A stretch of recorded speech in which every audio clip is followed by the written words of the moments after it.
Astaghfirullah. Bismillahirrahmanirrahim. Assalamualaikum warahmatullahi wabarakatuh.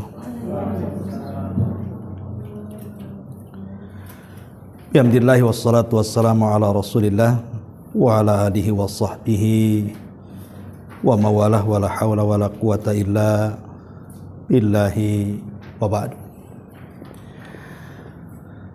Alhamdulillah, segala puja dan puji hanya milik Allah subhanahu wa ta'ala. Salawat dan juga salam tentunya kita hadiahkan kepada Rasul kita, qudwah kita, Nabi kita Muhammad sallallahu alaihi wa ala alihi wasallam.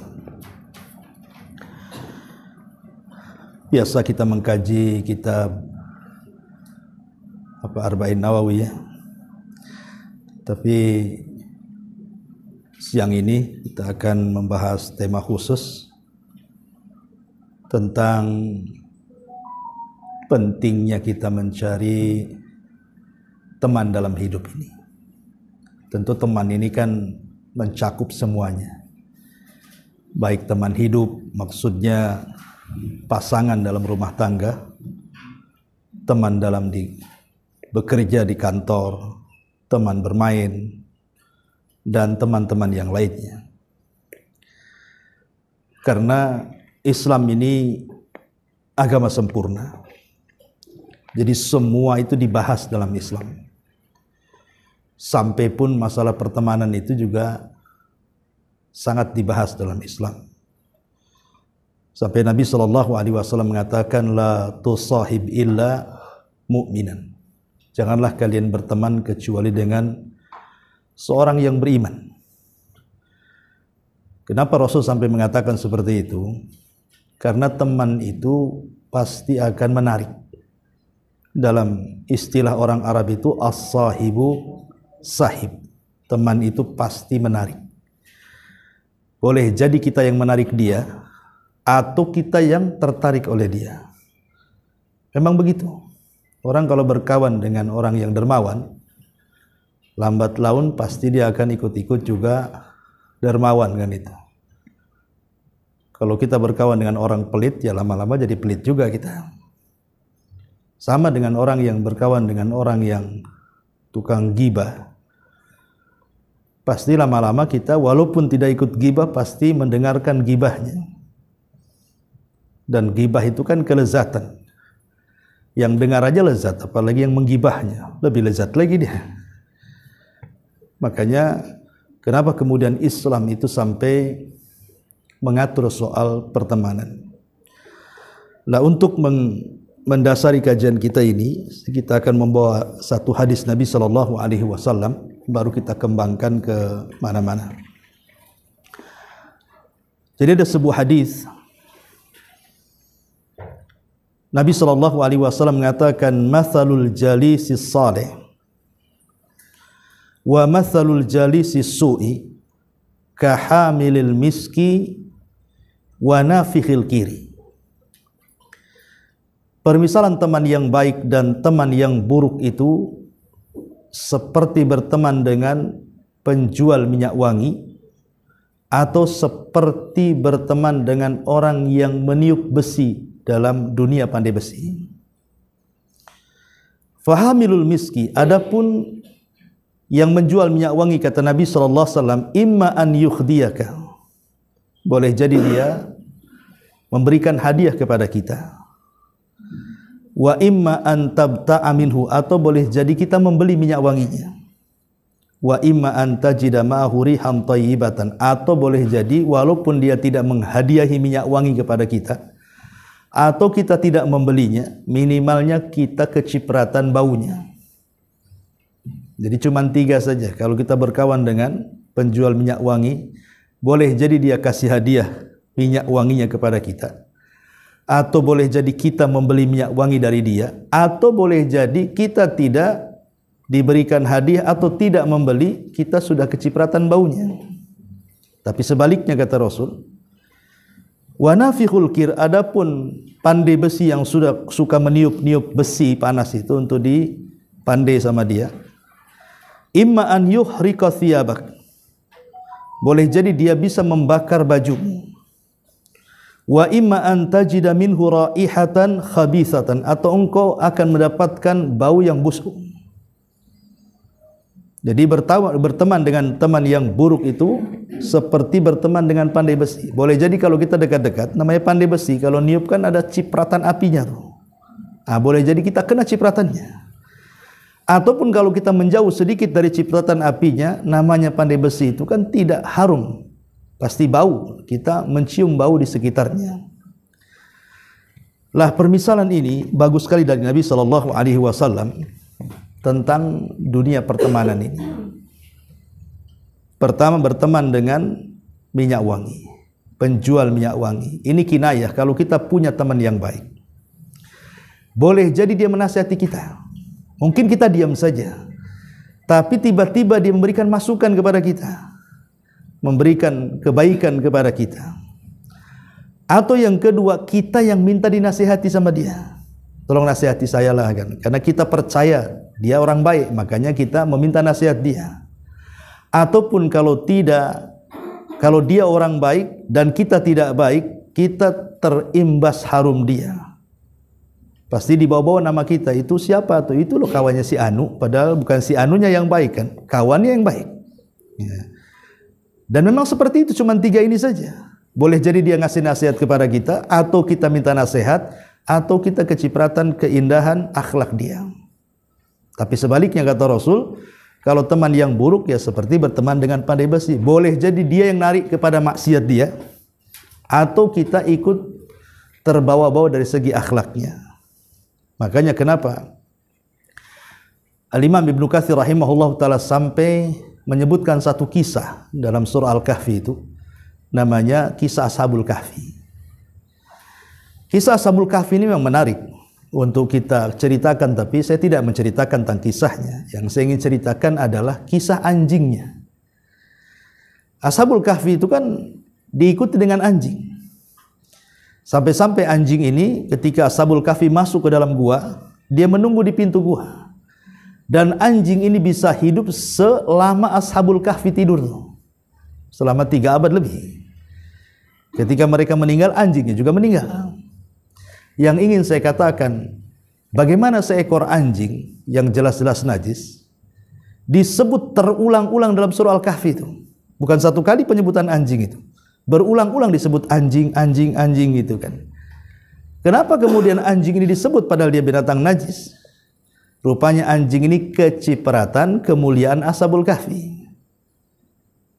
Nama kita, nama Anda semua aja nggak ada dalam Quran. Nama anjing ada pula di situ.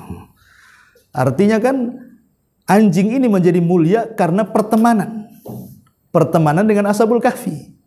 Makanya disebut-sebut oleh Allah Subhanahu wa taala. Kalau seekor anjing saja berteman dengan orang-orang mulia, orang-orang baik disebutkan dalam Al-Qur'an, macam mana pula selain daripada anjing? Lah begitu juga kalau kita punya teman yang jelek, maka itu pun akan berbahaya. Kurang apa Abu Thalib? Abu Thalib itu kan ayah angkat Nabi, plus juga pamannya loh ya. Abu Thalib itu kan pamannya Nabi. Bahkan ayah angkatnya, karena yang mengurus Nabi dari usia 8 tahun sampai dia menikah, sampai diangkatnya menjadi Nabi dan Rasul. Kasih sayang Abu Thalib tidak pernah terputus kepada Rasul. Tapi menjelang wafatnya, Abu Thalib ini disuruh mengucapkan kalimat la ilaha illallah. Kata Nabi SAW, ya ammi kul la ilaha illallah. Wahai pamanku, ucapkan kalimat la ilaha illallah, uhajubika indallah. Biar aku berhujah dengan kalimat itu di sisi Allah. Kau akan selamat kan itu. Tapi Abu Thalib malah melihat teman-teman yang di sekitarnya. Karena di sekitarnya ada Abu Jahal, teman-teman jahiliyahnya. Di situ ada Musayyib, di situ ada Umayyah. Jadi ada teman-teman semasa jahiliyahnya mengelilingi Abu Thalib. Sehingga ketika Rasul mengatakan, wahai pamanku, ucapkan kalimat la ilaha illallah, kata teman-temannya Abu Jahal saya mengatakan, wahai Abu Thalib, apakah kau akan mengucapkan kalimat itu? Dan engkau membenci agama nenek moyangmu Abdul Muthalib, jangan kau ucapkan kalimat itu. Akhirnya sampai ruhnya keluar, Abu Thalib tidak mengucapkan kalimat syahadat, dan dia lebih memilih teman-temannya. Bayangkan kurang awal Abu Thalib bersama Nabi lagi loh. Dan dia sudah meyakini agama Rasul paling benar. Tapi kenapa kemudian dia ikut agama teman-temannya? Dia mati kafir. Ya itulah karena pertemanan yang buruk tadi. Makanya pertemanan yang buruk itu bisa merusak akidah di sini. Buktinya orang yang paling dekat dengan Nabi saja tidak terselamatkan akidahnya, tetap saja dia mati kafir. Ya. Apalagi teman yang satu rumah gitu ya, itu lebih bahaya lagi. Dahulu di zaman salaf ada seorang ulama terkenal, ulama dunia, ulama ahli hadis, namanya Imran ibn Hittan. Imran ibn Hittan ini ulama hadis. Semua dari mana-mana datang belajar hadis kepada Imran ibn Hittan ini. Lah Imran ini satu hari entah kenapa tertarik dengan anak gadis putri daripada pamannya. Karena kecantikannya, akhirnya dia pun terpincut dan hendak menikahinya. Lah keluarga daripada gadis itu semuanya berakidah menyimpang. Akidah Khawarij. Akidah yang sudah diwanti-wanti penyimpangannya oleh Nabi 14 abad yang silam kan itu. Tentang akan muncul firqah Khawarij ini. Lah keluarga gadis itu agamanya Khawarij. Kalau sekarang mungkin kayak teroris lah. Jadi Imran ini nasihati kawan-kawannya. Apa tidak ada wanita lain yang akidahnya sama dengan kita ahli sunnah wal jamaah? Kenapa mesti mencari akidah yang satu keluarga Khawarij? Lah karena Imran ibn Hittan ini kan kepedean, karena dia seorang ulama, ilmunya banyak, dia justru sesumbar dengan kawan-kawannya. Anda apa-apa, aku menikahi mereka karena aku akan bawa akidah mereka kepada akidah ahli sunnah. Itu niatnya. Niatnya membawa akidah keluarga dari calon mempelainya itu dibawa kepada akidah ahli sunnah. Akhirnya teman-temannya sudah tidak bisa nasihati, nekat dia menikah dengan gadis itu. Apa yang terjadi? Sebutkan Imam Dhahabi. Rupanya lambat laun Imran ibn Hittan itu justru terkikis akidahnya. Malah lama-lama ikut akidah istrinya dan keluarganya. Dan belakangan menjadi tokoh Khawarij. Imran ibn Hittan tuh. Sementara ilmu dia luar biasa, kita nggak ada apa-apa aja dengan dia. Tapi lihat bagaimana pertemanan itu bisa menarik siapapun. Ya, pasti kita yang tertarik atau dia yang menarik kita. Jadi cuma dua saja. Makanya tidak benar kalau seandainya ada istilah kita mencari teman sebanyak-banyaknya, enggak. Itu tidak benar dalam Islam mencari teman sebanyak-banyaknya itu. Tetapi carilah teman yang baik untuk kehidupan kita. Yang minimalnya meningkatkan iman dan takwa lah. Kalau kita ingin duduk dengan dia itu, tambah iman kita, tambah takwa kita, tambah takut kita. Kalau seandainya kita berteman makin keras hatinya, ngapain berteman dengan dia? Makin banyak dosa saja. Jadi waktu habis hanya berteman dengan dia saja. Makanya kenapa kemudian Nabi SAW mengatakan dalam sebuah hadis, al-mar'u ala dini khalili, bahwa seseorang itu digantungkan agamanya dengan agama kawannya. Kalau kawannya baik, pasti baik dia. Kalau kawannya jahat, pasti dia jahat. Tidak percaya kata para ulama, berkawanlah dengan orang baik 40 hari. Pasti kita akan berubah. Sebagaimana kalau Anda berkawan 40 hari dengan orang jahat, pasti jadi orang jahat. Tidak usah lama-lama, tidak usah bertahun, 40 hari saja. Berkawan dengan mereka, lambat laun akan jadi jahat kalau dia orang jahat. Atau dia akan baik kalau kawannya orang baik. Makanya dahulu, di zaman Nabi SAW, ada orang musyrik itu namanya Uqbah bin Abi Mu'ayt. Uqbah bin Abi Mu'ayt ini salah satu tokoh dari tokoh-tokoh Quraisy. Ya, setara dengan Abu Jahal, Abu Sufyan, Umayyah, Walid, banyaklah tokoh-tokoh Quraisy itu. Ada namanya Uqbah bin Abi Mu'ayt. Uqbah bin Abi Mu'ayt itu kan berkawan dekat dengan Umayyah ibn Khalaf. Itu tokoh-tokoh besarnya Quraisy itu. Lah di zaman awal-awal kenabian, Nabi SAW kalau membaca Quran itu disangka baca syair. Begitu juga Abu Bakar, Umar atau sahabat yang lainnya kalau baca Quran itu disangka baca syair. Karena orang di zaman itu tidak kenal Quran, ya kenal syair. Apalagi memang dunia syair itu lagi kencang-kencangnya di zaman itu. Banyak para pujangga Arab muncul gitu. Jadi Uqbah bin Abi Mu'ayt ini suatu hari mendengar Abu Bakar membaca Al-Quran. Aneh bahasanya, kok beda, sama-sama bahasa Arab, tapi beda rangkaiannya. Rangkumannya itu beda sekali gitu. Kok indah sekali. Akhirnya dia bertanya kepada Abu Bakar, dari mana kau dapat kata-kata itu? Padahal itu Quran itu yang dibaca dari Muhammad. Dari situlah akhirnya Uqbah bin Abi Mu'ayth selalu berjumpa dengan Nabi SAW dan ingin mendengar Rasul membaca Quran, karena itu disangka syair masalahnya. Ya. Lambat laun akhirnya Uqbah ini senang dengan Rasul, bukan karena ingin masuk Islam, tidak. Dia senang dengan Quran yang dibaca Nabi, karena bahasanya lebih tinggi daripada syair, sementara dia seorang pujangga. Samalah kalau kita seorang seniman, ada senior kita kan senang gitu ya, kurang lebih kayak gitu. Jadi si Uqbah ini karena ingin memuliakan Rasul, akhirnya dia mengundang ke rumahnya. Diundang ke rumahnya, maka Uqbah pun menyembelih unta, makanan yang lezat karena ingin menjamu Nabi SAW. Sampai di rumahnya, Nabi tak mau makan pula. Dan itu aib. Kalau ada tamu dihidangkan makanan, gak mau makan, aib. Ada apa dengan makanan saya? Ya. Sehingga Uqbah ini bertanya kepada Rasul, kenapa kau tak makan? Maka Rasul mengatakan, tidak bisa saya makan di rumahmu, karena engkau seorang musyrik. Kalau engkau ingin makananmu ku makan, masuklah kepada agamaku, katanya. Kata Uqbah, tidak bisa kan itu. Saya sudah punya agama sendiri gitu. Makanlah, tapi Rasul tidak mau. Lah karena rasa malunya Uqbah bin Abi Mu'ayth ini, kalau seandainya Rasul tidak makan di rumahnya, terpaksa dia mengucapkan syahadat. Jadi mengucapkan syahadatnya itu bukan karena ingin masuk Islam, tapi supaya Rasul makan gitu saja. Masalahnya orang mengucapkan syahadat ini walaupun main-main kan, di zaman fitnah, di zaman itu kan memang lagi kencang-kencangnya fitnah, siapa yang masuk agama diteliti gitu kan. Kedengaranlah syahadatnya si Uqbah ini kepada teman baiknya namanya Umayyah ibn Khalaf. Umayyah ibn Khalaf ini ya geng-geng Quraisy itu, sekelas Abu Jahal. Ya. Mendengar bahwa temannya namanya Uqbah itu mengucapkan syahadat, berarti dia sudah masuk agama Muhammad tuh. Marah dia. Dipanggilnya Uqbah dan mengatakan, saya dengar engkau sudah mengucapkan kalimat syahadat dan kau sudah masuk ke agama Muhammad, katanya.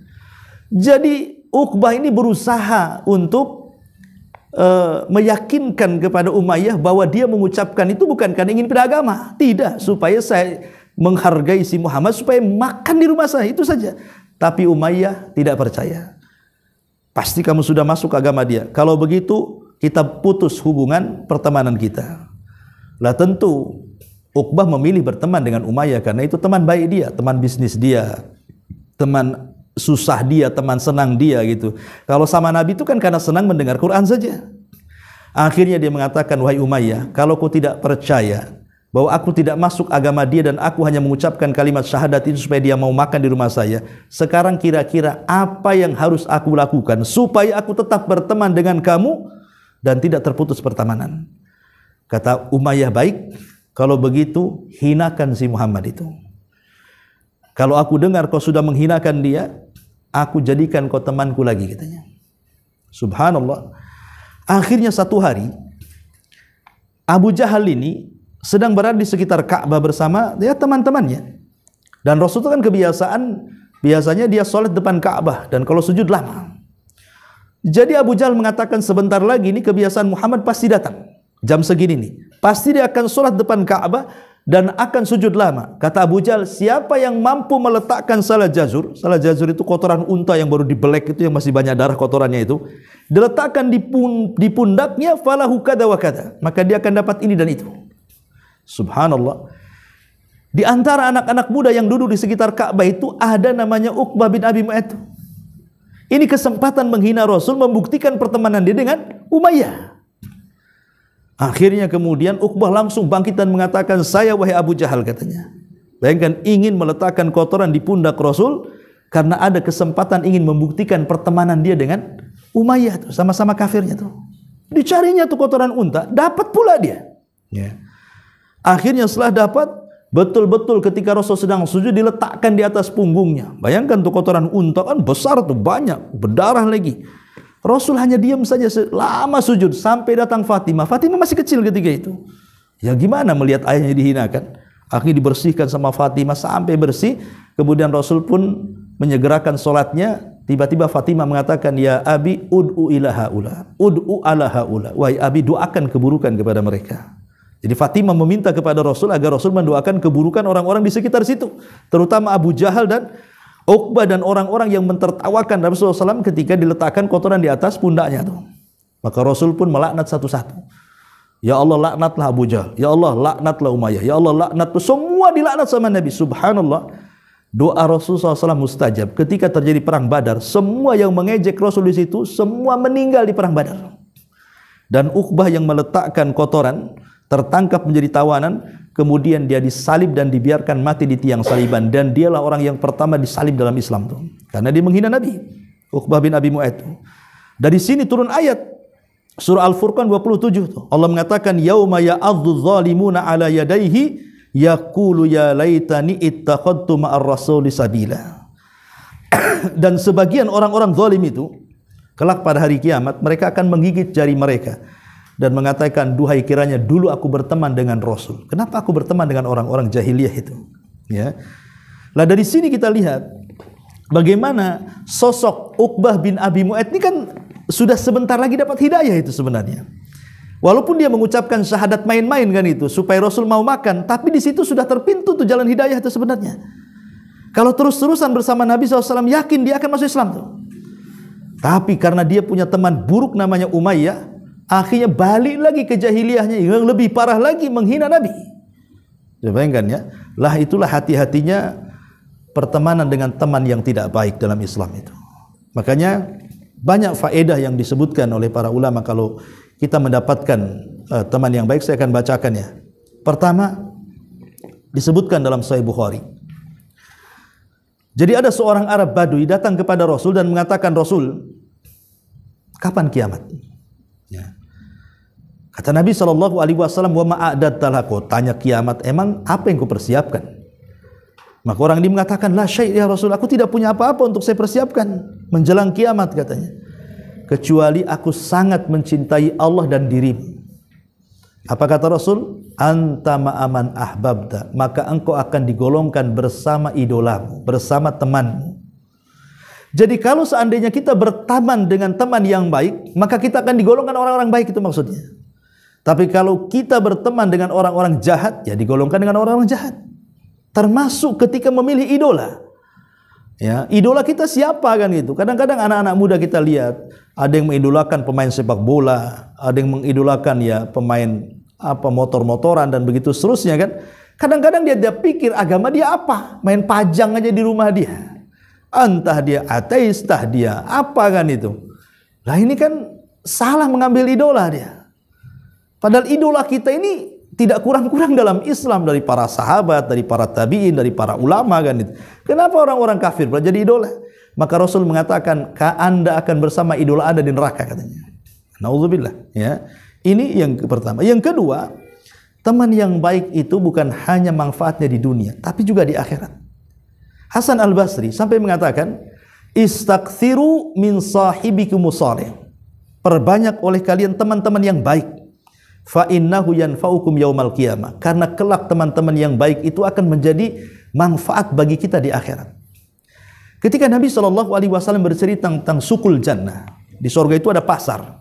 Ya bukan kayak pasar kayak apiari atau di sini, enggak kan itu. Ya pasar surga, bukan untuk jual beli di surga itu. Pasar di surga itu ya hanya untuk nostalgia. Nanti ketemulah kalau seandainya Allah takdirkan kita masuk surga itu sama teman pengajian, sama teman kantor, nanti akan ketemu di pasar itu. Ya, nanti akan ngobrol. Nah, nostalgia soal dunia. Oh, dulu saya pernah di sini. Nanti akan, karena memori penduduk akhirat itu lebih tajam dibandingkan memori penduduk dunia. Kalau kita ini seminggu yang lalu sudah buat apa saja kita tidak tahu. Kita pernah ngutang sama orang dibilang nggak ngutang. Itu di dunia tuh. Seminggu saja sudah pusing kita ini. Diingat-ingat apa gitu. Tapi kalau di akhirat, sejak kita akil balik itu sampai kita wafat, kita ingat memori kita semua tuh. Dibalikin semuanya. Sehingga di pasar itu ya kita ngobrol nantinya. Lah ketika kemudian bicara, adalah satu orang yang mengatakan, "Lah, teman kita di mana? Waktu di dunia kita sama-sama dia, kok di sini tidak ada." Maka malaikat mengatakan, "Temanmu di neraka." Maka sepakat nih teman-temannya berdiri dan mengatakan kepada Allah Subhanahu wa taala, "Ya Rabb, la taqtamilu ladzatina hatta tukhrijahu minan nar." Ya Rabb, jangan kau sempurnakan kelezatan kami di sorga sampai kau keluarkan teman kami di neraka itu. Coba bayangkan.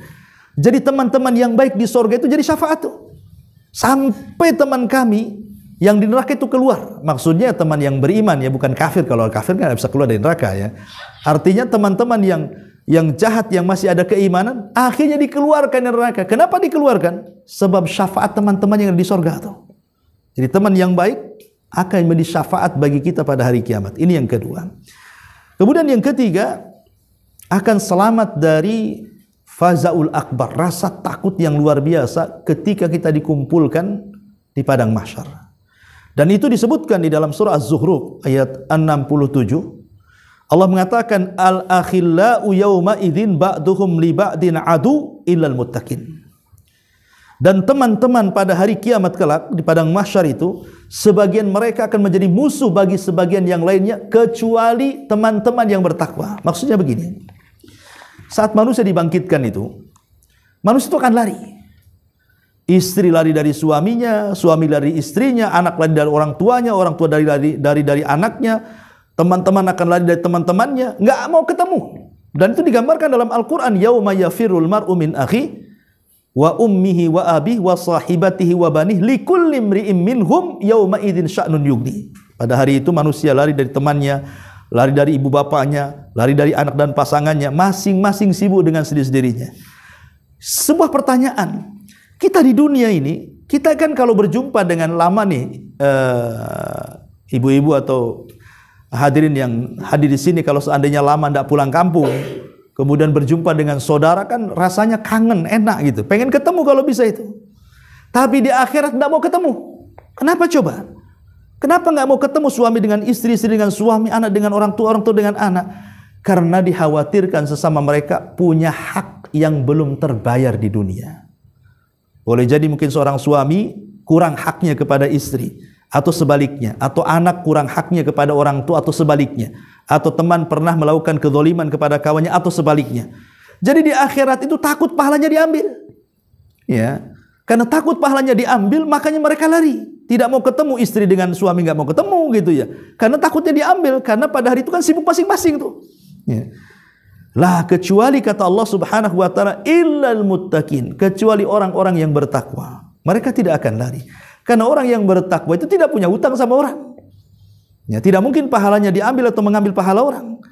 Makanya mereka sedikit banyak akan menjadi penghibur kita. Makanya Allah mengatakan walladzina amanu wattaba'athum dzurriyyatuhum biimanin alhaqna bihim dzurriyyatuhum. Orang-orang yang beriman kemudian keimanan ditularkan kepada keluarga besarnya, nanti pada hari kiamat mereka akan dikumpulkan. Tidak akan saling lari satu dengan yang lainnya. Maka yang ketiga ini, teman yang baik itu akan menyelamatkan kita pada hari di saat ketakutan yang luar biasa. Kemudian yang keempat, al-intifa bi mahabbatillah li mahabbatihim. Teman yang baik itu akan jadi bermanfaat bagi kita. Baik manfaat akhirat atau manfaat dunia. Ya. Saya itu punya teman-teman, ya orang-orang kaya itu kalau ngajak makan itu. Kita belum selesai mau bayar, Ustaz sudah dibayar lah, siapa yang bayar? Nah, itu kan punya teman yang baik kan kadang-kadang nggak tahu siapa yang traktir kan itu ya. Ya. Tapi kalau teman yang jahat belum selesai dia pergi dia, kita suruh bayar. Itu contohnya kan itu ya. Biasanya teman-teman yang buruk itu belum selesai itu taruh piring udah pura-pura ke toilet atau hilang. Kan belum dibayar kan itu. Dia yang bayar, kadang-kadang ditipu pula kawannya, diprank. Lah ini kan ini contoh lah, contoh kecil saja manfaat di dunia. Kita ditraktir makan itu luar biasa, itu teman yang baik. Ya. Bahkan pernah saya ditraktir sama dua orang itu. Dua-duanya bertengkar gara-gara mau bayar saya itu. Ya. Pokoknya saya yang bayar Ustaz, yang satu enggak boleh gitu. Jadi saya tengah-tengah biar saya yang bayar. Oh, enggak boleh Ustaz. Jadi itu contoh saja. Itu teman-teman yang baik. Di dunia saja kita dapat manfaat tuh. Bahkan kita murung sedikit aja dia tahu. Butuh duit ya katanya. Kok tahu? Itulah teman yang baik memperhatikan kita kan itu. Ada masalah ya.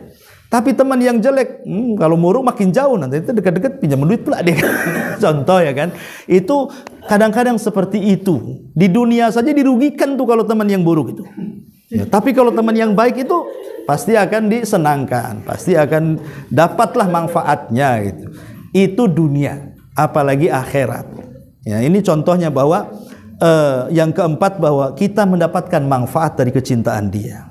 Karena teman yang baik itu yakin dengan sabda Nabi, La yu'minu ahadukum hatta yuhibba li akhi ma yuhibbuhu li nafsi. Ya, tidak mungkin beriman sempurna seseorang itu sampai mencintai saudaranya sebagaimana dia mencintai dirinya sendiri. Ini contoh yang keempat, manfaatnya. Kemudian yang kelima juga dapat berkah. Ya, teman yang baik itu membawa berkah. Kenapa demikian? Karena ada hadis Nabi sallallahu alaihi wasallam, "Fataqulul malaikatu ya Rabb, inna fihim fulanan laisa minhum, innama ja'a li hajatin." Jadi ceritanya ada seseorang yang hendak menziarahi temannya. Jadi datanglah malaikat dalam bentuk manusia diutus oleh Allah. Kemudian bertanya, mau kemana wahai fulan? Dia mengatakan, mau ke teman saya di seberang sana. Kata malaikat ini, apakah karena ada hajat? Tidak. Apakah karena ingin berbisnis? Tidak. Apakah karena ingin pinjam uang? Tidak. Pokoknya ditanya soal dunia, enggak. Lalu apa tujuanmu menziarahi orang itu? Maka dia mengatakan, aku menziarahi karena Allah. Aku rindu karena Allah. Aku ingin berjumpa karena Allah. Maka malaikat mengatakan, kalau betul apa yang kau niatkan, maka Allah akan memberikan berkah yang banyak kepadamu. Bayangkan 70.000 malaikat mendoakan dia.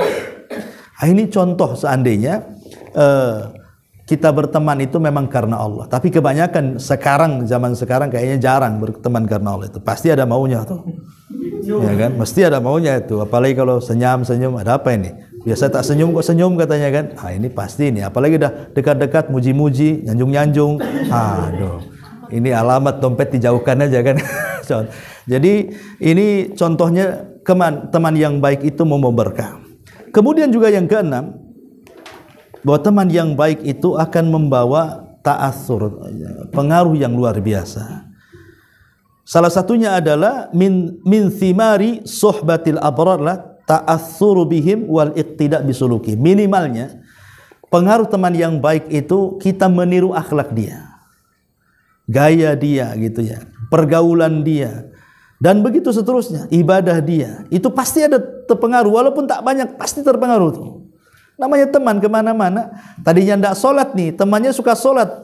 Akhirnya ini waktu sholat tuh ke masjid. Awalnya duduk-duduk di teras masjid. Lama-lama kan, kenapa aku bengong-bengong di sini kan? Ikut sholat lah. Contohnya, itu pasti ada pengaruh. Tapi kalau teman yang jahat, dia rajin sholat, ketemu pula dengan yang tidak pernah sholat. Waktunya ke masjid. Tunggulah katanya. Lama-lama awalnya diakhirkan kan? Diakhirkan waktunya, lama-lama bablas. Ini contoh ya. Ini juga diantara bahaya kebaikan teman yang baik itu. Kita putar sebaliknya. Bagaimana kalau teman kita ini jahat? Ya. Yang pertama disebutkan oleh para ulama, min adrari jalisisu, dari keburukan teman yang buruk adalah qad yushakkiku fi mu'taqadi. Pasti akan membawa keraguan-raguan dalam akidah. Mesti itu. Akidah kita akan goyang tuh. Kalau teman itu teman yang buruk, akidah kita akan goyang. Akidah kita akan goyang. Saya itu pernah cerita juga mungkin di sini ya. Jadi saya dulu punya tetangga waktu tinggal di Batam Center itu. Jadi suaminya Nasrani, istrinya itu muslimah, seorang muslimah, nikah gitu ya. Padahal dalam Islam tak boleh. Karena dalam Islam itu yang boleh laki-lakinya yang muslim, perempuannya yang Nasrani atau Yahudi boleh. Tapi kok dibalik tidak boleh. Karena bagaimanapun kepala rumah tangga itu pasti akan nyeret. Makanya dalam Islam dilarang, tidak boleh menikah dengan laki-laki di luar daripada Islam. Kalau perempuannya di luar daripada Islam boleh. Yang jelas dia Yahudi Nasrani, bukan Hindu, Buddha dan yang semacamnya. Cuma dua yang dibolehkan. Ya, tapi ngapain juga cari Nasrani Muslim yang banyak kok. Jadi akhirnya kemudian setelah punya anak, entah kenapa anaknya udah banyak juga, ada 2-3 saya lupa ya. Tapi yang jelas anaknya banyak. Diancam sama suaminya. Kamu kalau tidak masuk agamaku, kuceraikan. Akhirnya dia terpikir tuh. Dia sayang dengan anak-anaknya. Yang kedua suaminya kaya. Dia pikir kalau dia dicerai jadi gelandangan lah kan itu. Pindahlah dia agama. Setelah pindah agama, dibawalah ke gereja. Pokoknya diajari ajaran agama dia lah. Entah kenapa dia cerita, aduh selama ini saya tidak punya ketenangan katanya. Kecuali setelah masuk gereja kok tenang. Iyalah nggak pernah belajar Islam ya gitulah jadinya kan. Karena nggak pernah masuk masjid, sekali masuk gereja ya tenang lah. Coba dia sering masuk masjid, Pasti dia akan aneh kan gitu. Jadi ibadah pun tidak, ya seolah-olah memang dia nggak pernah Islam kan. Dia mengatakan kok saya tenang masuk agama ini. Ya karena nggak pernah dia belajar Islam, makanya nggak punya ketenangan. Tapi qadarullah, ya suaminya selingkuh. Selingkuhnya pula dengan wanita muslim. Ya. Lah, akhirnya ketahuan selingkuh, cerai dia. Cerai, suaminya nikah dengan selingkuhannya yang muslimah tadi. Tapi yang muslimah ini pandai, kok nikahi aku, tapi kok masuk Islam. Terpaksa dia masuk Islam. Nah, lah ini istri pertamanya tetap menjadi Nasrani, suaminya pula yang Nasrani jadi muslim dia. Ini kan terbalik-balik kan? Ya. Itu tidak ada di Indonesia, yang ada di Batam tuh. Cuma di Batam tuh cerita ini. Karena tetangga, jadi saya tahu kan, saya pernah nasihati juga. Itu yang istri pertamanya itu. Tapi memang nggak tahulah pokoknya dia udah kuat kali dengan agama mereka sehingga agak sulit dinasihati. Tapi lihat bagaimana perkawanan di sini. Yang tadinya muslimah jadi kafirah. Gara-gara berteman dengan orang kafir. Yang suaminya pula berteman dengan muslimah, dia pula jadi muslim. Nah, inilah makanya saya katakan terbalik-balik. Ini persis seperti dulu, kisah zaman dulu. Ini seorang ulama bercerita. Jadi ada seorang muazzin. Dia suka azan. Ya, jadi kalau zaman dulu kan tidak ada toa. Kalau azan tuh naik ke menara. Lah dari menara ini rupanya ada gereja di depannya. Jadi adalah seorang biarawati yang cantik itu. Dia suka berdiri di pintu itu. Jadi muazzin itu dia azan nengok dia. Ya. Jadi lama-lama karena cantik kan. Pokoknya setiap azan ditengokin, akhirnya saling nengok. Akhirnya adalah perasaan di situ. Karena tengok-tengok kan. Awalnya dari mata dulu kan. Dari mata turunlah ke hati, dari hati tak tahu turun kemana. Tapi yang jelas bahwa awalnya dari situ. Jadi akhirnya dari pandang-pandangan, cobalah si anak muda ini dekati wanita itu. Mereka kan masjid dengan gereja tak jauh. Akhirnya ngobrol jatuh cinta. Ini bahaya ikhtilat di sini kan. Akhirnya kemudian dia ingin melamar wanita itu. Karena dia seorang biarawati, tidak boleh menikah. Ya. Jadi bapaknya nggak ngerestui, tidak boleh kamu nikah dengan anak saya katanya. Terpaksalah kemudian dia cari cara, tidak bisa juga menikahi wanita itu. Bagaimana akhirnya karena cintanya kuat sakit dia itu, gara-gara cinta sakit. Sakitnya pula membawa kematian dia. Gara-gara cinta bunuh orang. Ya. Jadi ketika sakaratul maut itu, gurunya datang, kemudian mentalkin, ya fulan, kenapa kamu ini? Kamu ini kok bisa sakit kayak gini katanya. Dia mengatakan saya mencintai si fulan, mau nikah tak dikasih katanya. Akhirnya cerita-cerita. Terus bagaimana? Kan wanita muslimah banyak, kenapa ngejar-ngejar dia? Kata gurunya itu. Oh enggak bisa, aku sudah cinta mati dengan dia. Kayaknya sudah digembok kayaknya. Dan nggak bisa lagi, kuncinya udah dibuang juga. Lah dari sini nggak bisa lagi. Kemudian dia mengatakan, lalu apa keinginanmu? Nih jeleknya keinginan dia. Saya hanya berdoa kepada Allah, walaupun Allah tidak mempertemukan saya di dunia, biarlah Allah pertemukan saya di akhirat katanya. Ini bahasanya kan romantis sekali. Jadi kata gurunya, macam mana caranya di dunia saja nggak dipertemukan, macam mana pula di akhirat dipertemukan? Dia mengatakan apa? Amantu bidiniha wa kafartu bidini. Aku dari sekarang kufur dengan agamaku dan aku masuk ke agama dia. Kemudian dia mati. Jadi dia kufur dengan agamanya, dengan Islam, masuk ke agama Nasrani. Dia pikir nanti di akhirat ketemu, gitu maksudnya. Lah setelah setahun lamanya, rupanya si wanita itu jatuh sakit juga, kepikiran. Ya, merasa bersalah kan, kepikiran, akhirnya jatuh sakit.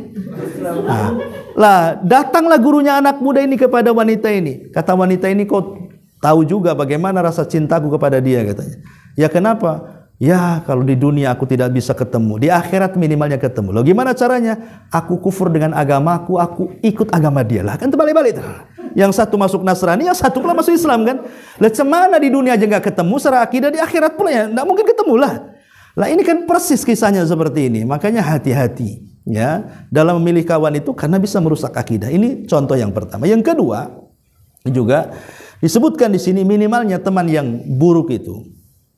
Mereka kan ditemani dengan setan-setan, tidak mungkin dia sendiri. Ya, lah setan-setan itulah yang terkadang di sekitar dia mendorong-dorong kita, memberikan was-was untuk bermaksiat sama seperti dia. Setan itu tidak mungkin ngajak narik tangan, ayo ke tempat maksiat, enggak. Setan tidak ada yang narik tangan kita, dorong-dorong ke tempat maksiat, itu tidak ada setan yang seperti itu. Setan itu hanya ngasih was-was. Sana maksiat, daripada kau bengong malam-malam, Ya, ngapain juga gelap-gelap sana lo ke sana ke sana. Dia cuma ngasih was-was saja setan itu. Daripada kau sendiri ke sanalah. Enak lo di sana, macam-macam. Dia akan bisik-bisikan. Lah bisikan itulah ya, subhanallah. Kadang-kadang hanya bisikan setan saja orang bisa maksiat itu. Lah makanya kenapa kemudian Allah sampai mengatakan setiap nabi itu kan punya musuh, dan musuh para nabi itu setan, dan setan itu ada dua macam. Ada setan minal insi, ada setan minal jinni. Ada setan dari kalangan manusia, ada setan dari kalangan jin. Jadi kawan yang buruk itu ya kayak setan tuh. Jangan dekat-dekat setan lah katanya. Ya maksudnya istilah Quran setan. Jangan pula disebut setan dia kan itu. Ngapain kau berkawan dengan setan? Nggak boleh kan? Ya nanti tersinggung pula. Kalau dia setan dia iblisnya lah. Nanti dia ngomong gitu pula sama kita. Ini yang pertama. Yang kedua, ya minimalnya nih katanya kata para ulama anna ru'yatahu, yang ketiga anna ru'yatahu tadzakur bil ma'siyati. Kalau kita lama berkawan dengan orang jahat, ketika kita berpisah dengan dia, pasti yang diingat maksiatnya. Pasti itu. Ya. Jadi kalau seandainya nih kita sering maksiat di Batam nih sama kawan satu ini, tiba-tiba dia pulang kampung, kalau ingat dia itu pasti ingat bukan orangnya, maksiatnya tuh. Oh iya, sama-sama dia dulu nongkrong di sana, nongkrong di sini, maksiat sana, maksiat sini. Itu pasti yang diingat maksiatnya. Ini kan bahaya. Ya. Teman yang jelek itu pasti mengingatkan maksiatnya. Kapan lagi lah sama dia itu. Nah, ini yang ketiga. Yang keempat, terkadang annahu yasiluka bi unasin sain. Terkadang ditemankan dengan teman-teman buruk lainnya. Pasti itu bukan hanya dengan dia. Dia kan punya teman-teman yang buruk juga tuh. Pasti akan dikenalkan tuh. Ayo kita ke rumah anu, ke rumah ini jahat, ini lebih jahat lagi. Oh ini rajanya jahat nih. Nah, gitu. Biasanya kan begitu. Kalau kepala gengnya lah gitu. Nah, ini kepala geng saya nih. Ini tatonya sedikit, ini tatonya banyak kan itu. Mau ditato juga kamu? Nah, kan nanti kadang-kadang nyeret-nyeret ke situ. Ini juga salah satu bentuk berkawan dengan kawan yang buruk. Termasuk juga la takhlu minal muharramat wal ma'asi kal ghibati wan namimati wal kadhibi wal walni wa nahwi dzalik. Kalau kita sudah berkumpul dengan teman-teman yang buruk akhlaknya, pasti dosa-dosa macam-macam akan kumpul di situ. Entah dusta, entah ghibah, entah namimah, entah macam-macam tuh. Nggak mungkin diam saja. Pasti akan ikut timbul di situ. Dan setiap maksiat, saya katakan dari awal, tidak ada maksiat kecuali ada kelezatan di situ. Coba kalau kita lihat TV, kemudian di situ acaranya bongkar aib orang, artis ini selingkuh dengan ini anak ininya, nanti laporan polisi, nonton aja kan. Episode besoknya apalagi sudah ada YouTube itu, ada episode 1, episode 2 kan. Kita yang nonton keasikan itu, cemana pemainnya di dalam tuh. Ya, itulah maksiat itu. Kita dengerin gibah saja keasikan, gimana yang begibahnya makin asik lagi. Itulah akibat dari teman-teman yang buruk akhirnya membawa kepada keasikan dalam maksiat. Dan banyak lagi. Ya, intinya bahwa jangan rusak akidah kita dengan hanya pertemanan. Dalam pernikahan saja, sampai Rasul mengatakan, carilah jodoh itu pertama kata Rasul limaliha, cari yang kaya. Ya, yang kedua li jamaliha, cari yang cantik. Ya, kemudian yang ketiga li nasabiha, cari yang nasabnya bagus. Kemudian yang keempat li diniha, baru agamanya. Ya, kalau perempuan ya cari yang kaya, cari yang tampan, cari yang nasabnya bagus, cari yang agamanya. Tapi Rasul mengatakan fadfar bidzati din taribat yadak. Maka pilih yang agamanya bagus, maka engkau akan selamat. Masalahnya begini, kadang-kadang orang yang cari jodoh tuh, ya, mau seperti apa kriteria jodoh yang nanti saya carikan? Oh, yang akhlaknya bagus katanya, yang rajin sholat kan. Sekali ketemu gosong orangnya, pada rajin sholat tuh, ya, tak mau saya. Ini bahaya. Karena awalnya dia minta yang rajin sholat kan, dia nggak bilang tampan kan. Sekali cari yang gosong, ini loh, ini rajin sholat nih, ya, nggak sesuai. Berarti dia menolak agama tuh. Maka alasannya yang seperti itu mencari jodoh. Sebab kalau dibilang rajin sholat, sudah dapat yang rajin sholat, tak mau berarti dia gara-gara sholatnya itu. Ya harusnya dari awal kalau memang ini, ambillah pilih-pilih yang saya mau ganteng, saya mau yang kaya, saya mau nasabnya yang bagus, agamanya oke kan gitu. Empat-empatnya aja minta. Nah, sekali yang gosong, saya kan minta yang tampan, kenapa yang gosong kan gitu. Nah, jadi ada alasan. Tapi kalau hanya kita minta carikan yang bagus agamanya, sekali sudah dicari yang bagus agamanya tapi nggak selera dengan kita, itu seolah-olah kita menolak agama. Ya, maka alasannya yang logis saja kan itu. Yang logis-logis saja. Tolong carikan jodoh yang mana? Yang bagus lah. Nah, kalau yang bagus itu kan berarti semuanya bagus. Ya, global aja lah ngomongnya yang bagus. Kalau kemudian dia tampan tapi utangnya 1 miliar, ya enggak lah, enggak jadilah. Orang tampan aja, uang tak ada katanya. Nah, berarti kan tak bagus, contohnya seperti itu. Maka jangan sekali-kali menolak gara-gara agama. Tetapi kalau memang dia sudah pasrah, ya terserahlah. Mau hitam, mau putih, mau pelangi, mau apa. Yang penting dia agamanya bagus. Insya Allah itu yang terbaik. Insya Allah yang terbaik. Karena di zaman Nabi, ada seorang namanya Julaibib. Julaibib ini orangnya pendek. Disebutkan di sifat-sifatnya itu dalam biografinya. Pendek, hitam, kriwel. Ya. Pokoknya tidak tampan sama sekali. Miskin, tidak punya rumah. Hidupnya ya tidur di mana-mana. Kadang-kadang minum pun dari air yang ya minta dan begitu seterusnya. Orang miskin enggak sama sekali. Tapi dia sahabat Nabi. Jadi Nabi satu hari lewat, dipanggil Julaibib. Julaibib sini. Ya. Ada apa wahai Rasul? Kapan kau nikah? Kata Nabi. Julaibib marah. Dia mengatakan bukan saya tak punya uang. Jawabannya bukan begitu. Wanita mana yang mau sama saya? Nah itu jawabannya. Bukan karena mau nikah dengan apa? Saya ini miskin. Enggak, bukan itu. Seandainya pun dia punya uang, kata Julaibib, wanita mana yang mau nikahi dengan orang seburuk saya, katanya. Dah Rasul diam aja. Besoknya lewat ketemu lagi Julaibib. Mau nikah Julaibib. Marah lagi dia. Sudah aku bilang wanita mana yang mau sama saya. 3 harinya makin emosi sama Nabi dia. Udahlah enggak usah tanya-tanya lagi, katanya. Jadi Rasul mengatakan gini Julaibib. Kamu datanglah ke rumah si Anu. Ya, itu di tengah-tengah kota Madinah. Di situ ada rumah. Ya kalau sekarang ini gang sekian, RT sekian, RW sekian kan itu. Ketuk rumahnya, bilang saja saya utusan Nabi, nikahkan gadismu dengan saya. Oh, semangat Julaibib lah. Berangkat dia ke rumah yang dituju itu. Rupanya wanita yang dituju itu adalah wanita yang disebutkan ajmalu fatatil ansor, wanita paling cantik dari wanita-wanita Ansor. Yang diketuk rumahnya itu. Jadi ketika dia ngetuk rumah, bapaknya keluar. Kata bapaknya heran. Ngapain kamu di sini, Bib? Katanya. Julaibib kan itu. Pergi ngapain? Karena ini orang yang nggak berada. Ya. Jadi kata Julaibib, tunggu dulu. Aku ini delegasi Nabi. Tolong nikahkan putrimu dengan saya. Lu ujung-ujung ngomong begitu kan? Apa nggak bapaknya bingung tuh? Ya. Apa nggak ada lain? Kenapa mesti Julaibib, katanya? Tunggu dulu, saya harus ngomong sama istri saya. Jadi setelah dibilang sama istrinya, kata istrinya, kenapa enggak Abu Bakar saja? Kenapa enggak Umar? Kenapa enggak Ali? Kenapa si Julaibib pula datang ke sini, katanya? Subhanallah, di balik tirai itu rupanya anak gadis itu mendengar. Dia langsung marah sama ibu bapaknya dan mengatakan, apakah kalian akan menolak utusan Nabi? Nikahkan aku dengan dia. Ini perintah Nabi. Orang dulu kan luar biasa. Kalau sudah perintah Nabi, sami'na wa ata'na kan? Kalau sekarang mana ada kayak gitu. Perintah Quran, perintah Nabi, enggak katanya. Ini enggak layak dengan saya. Saya sudah dapat di Facebook kan orang sekarang.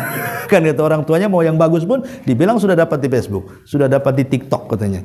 Lah ini hal-hal yang seperti ini kan luar biasa di zaman itu. Akhirnya nikah nih. Subhanallah, nikah wanita ini dengan Julaibib, betul-betul nikah. Di malam pertama, ya gimana malam pertama kan mau semua anak muda pun kalau udah menikah itu yang ditunggu-tunggu. Tiba-tiba Rasul mengirim utusan berteriak-teriak di tengah-tengah kota Madinah. Ya khailallah irkabu. Wahai kuda-kuda Allah, bersiaplah berperang kalian. Julaibib ini malam pertama dia. Belum pun disentuh istrinya, dia mengatakan, wahai istriku, ini satu sisi seruan malam pertama, sisi lain seruan jihad.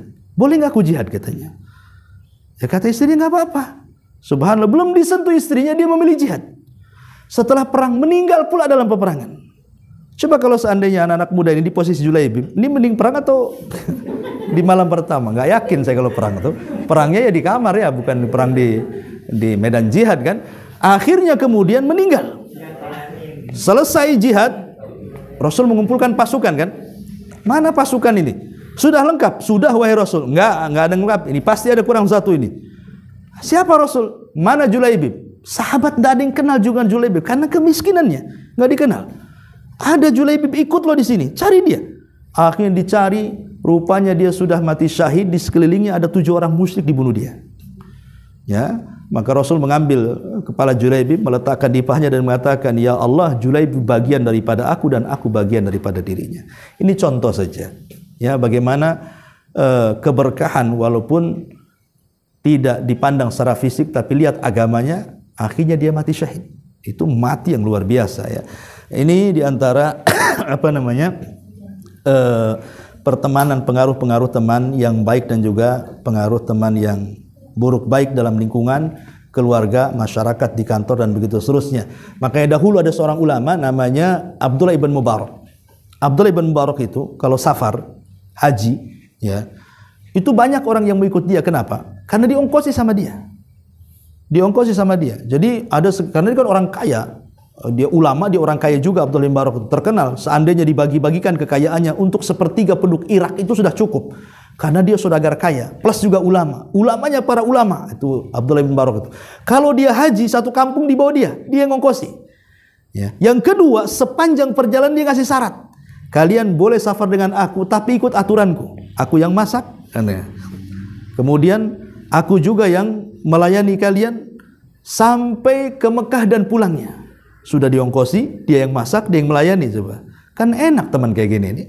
Ya, cuman kan nggak ada zaman sekarang teman yang kayak gini. Yang ada kau aja yang ngongkosi katanya kan. Ya, kau aja yang traktir, kau yang ini, kau yang itu. Ini kadang-kadang perkawanan yang baik itu di zaman sekarang sudah langka. Makanya hati-hati. Ya, cari teman yang baik karena itu akan mempengaruhi akidah kita. Wallahu a'lam. Baik, sampai di sini aja kita kembangkan dengan tanya jawab saja. Silakan.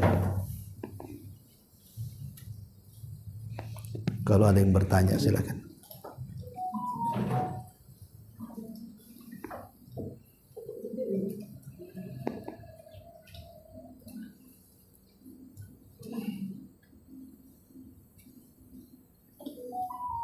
Assalamualaikum warahmatullahi wabarakatuh. Waalaikumsalam warahmatullahi wabarakatuh. Pertanyaannya, kalau di zaman sekarang, terutama untuk berkawan di lingkungan kerja dan keluarga. Iya.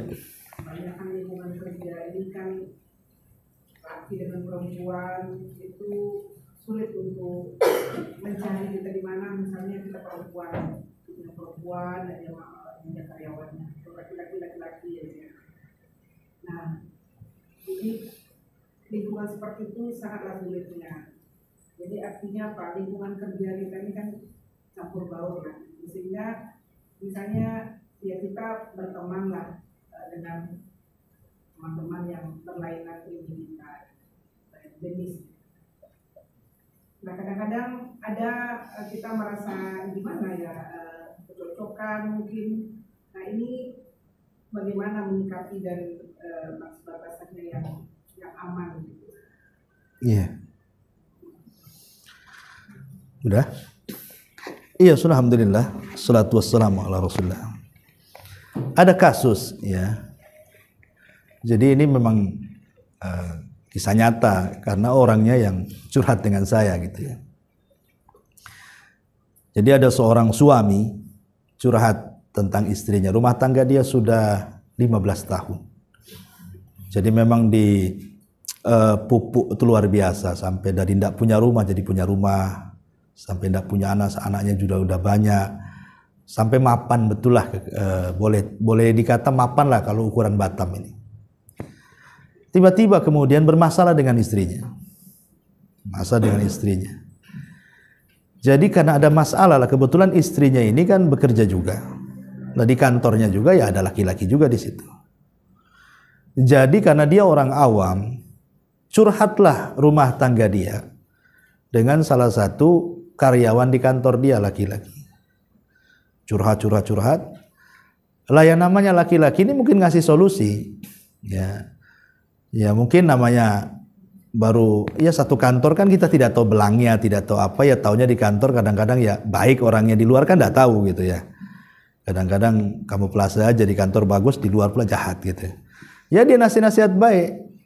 Jadi terpikirlah si akhwat, si wanita ini, coba kalau suamiku kayak kamu katanya, mungkin bahagia. Bayangkan coba, baru ngasih solusi saja dia sudah ngomong gitu tuh. Seandainya suamiku kayak kamu bahagia katanya.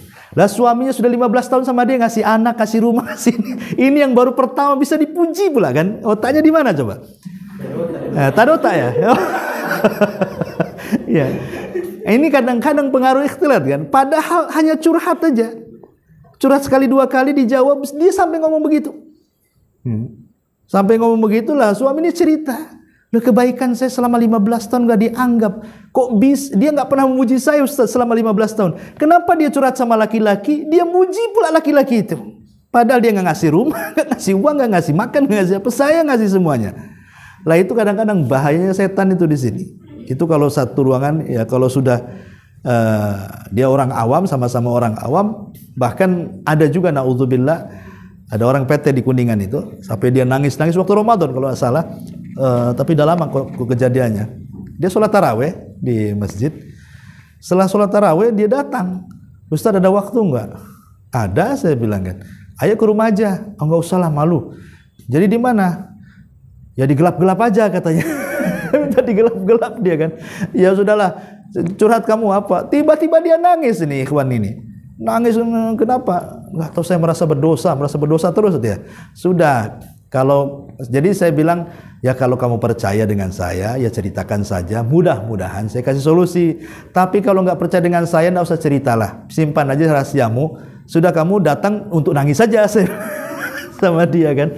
Rupanya enggak, memang saya mau cerita biar plong Ustaz, biar tahu hukumnya. Oke lah kalau kita ceritakanlah. Rupanya dia selama ini, ya maaf ya, suka berzina dengan teman satu ini ya, sama-sama dia sudah punya istri, yang perempuan ini juga sudah punya suami. Nah, cuma dia satu PT di situ. Jadi kalau pulang dari PT itu nyewa hotel atau apa, berzina kemudian pulang. Dan itu berlangsung sampai 5 tahun. Sampai 5 tahun. Nggak ada yang tahu, istri dia tak tahu, suami dia juga tak tahu. Ya. Jadi dia mungkin sudah ngaji, jadi nyesel dia menangis. Gimana caranya gitu ngilangi dosa itu? Ya saya bilang, kamu kalau nggak bisa ketemu dia, pindahlah PT biar nggak ketemu dengan dia. Kalau sama-sama di situ, walaupun sudah tobat nggak bisa, setan itu pasti ada di situ.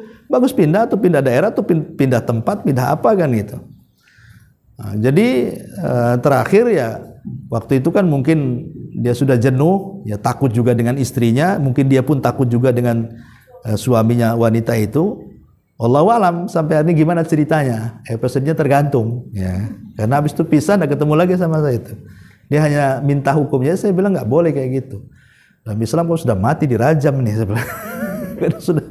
Jadi lah itu contohnya bahaya ikhtilat itu sampai seperti itu.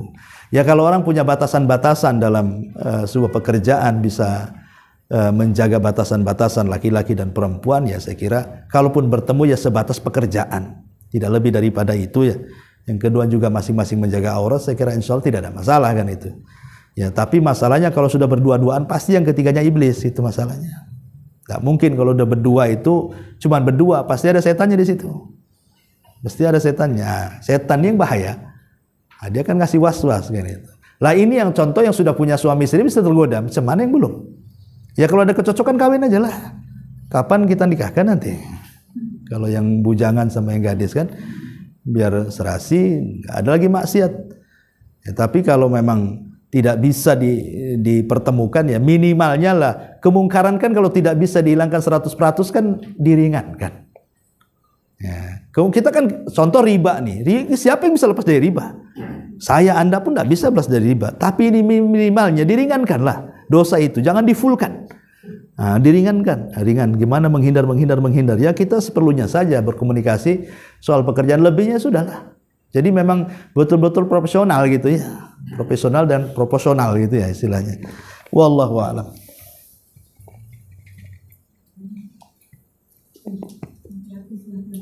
Izin Ustaz, Ya. Saya ini kan punya sahabat. Iya. Sahabat saya ini menikah ya. Dia Perempuan, laki-laki? cowok. Oke. Kamu bersahabat sama cewek Ustaz. Bisa aja. Iya.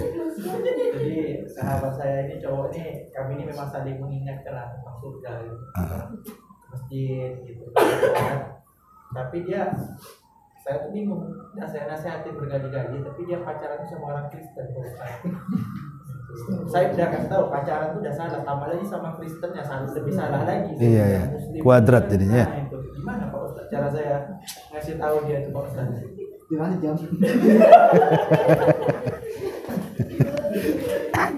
Pertama doakan aja. Doa gitu. Iya, hati itu kan ada iqbal, ada idbar. Ada kadang turun, kadang naik hati itu. Dan yang membolak-balikan hati kan bukan kita, Allah. Sama-sama doakanlah, bukan hanya antum aja, semua doakan supaya dapat hidayah. Satu kan, karena betul kata tadi pacarannya sudah salah kan itu. Ya. Kristennya tidak salah sebenarnya, tidak. Karena kan kalau dia menikah dengan Nasrani dibolehkan dalam Islam. Ya, boleh. Cuman bagaimanapun dia tidak memilih yang afdol. Yang afdol kan muslimah banyak. Ya, yang afdol muslimah yang banyak. Takutnya kalau dia menikah dengan Kristen tadi, akidah kita tidak kuat. Kita pula ahli gereja kan, bukan ahli masjid. Itu saja. Nanti anak-anaknya gitu juga. Yang satu muslim, yang satu ini kan keluarga gado-gado jadinya kan. Nah, itu jadi masalah. Jadi maksudnya rumah tangga itu bukan hanya hawa nafsu, tapi ke depan berpikir. Karena anak-anak kita itu yang mendoakan kita setelah kematian kita. Apa sih gunanya kita punya anak? Sampai anak rela kita orang tua itu sampai jual sana. Kalau suruh urusan anak, nanti kalau udah punya anak tahulah. Apapun yang dikena anak pasti orang tua itu kasih. Dengan harapan dia baik di dunia dan baik di akhirat kan. Minimalnya kalau kita mati dia yang mendoakan kita. Itu saja sebenarnya. Dan sebenarnya kalau dia menikah dengan non-muslim, kemudian agama anaknya ikut ibunya kan masalah jadinya. Maunya kita di pesantren kan, oh nggak boleh, dia harus jadi biarawati, oh nggak bisa jadi ustazah ini, kan repot jadinya. Mana yang benar ini? Nah, jadi selamatnya satu akidah lah, itu lebih selamat. Kalau satu akidah kan pasti akan ya minimalnya satu frekuensi lah kan itu. Ya itu saja ya, doakan saja terus nasihati. Ya nikah dengan non muslim selama Kristen Yahudi tidak ada masalah secara hukum. Ya, yang masalah pacarannya.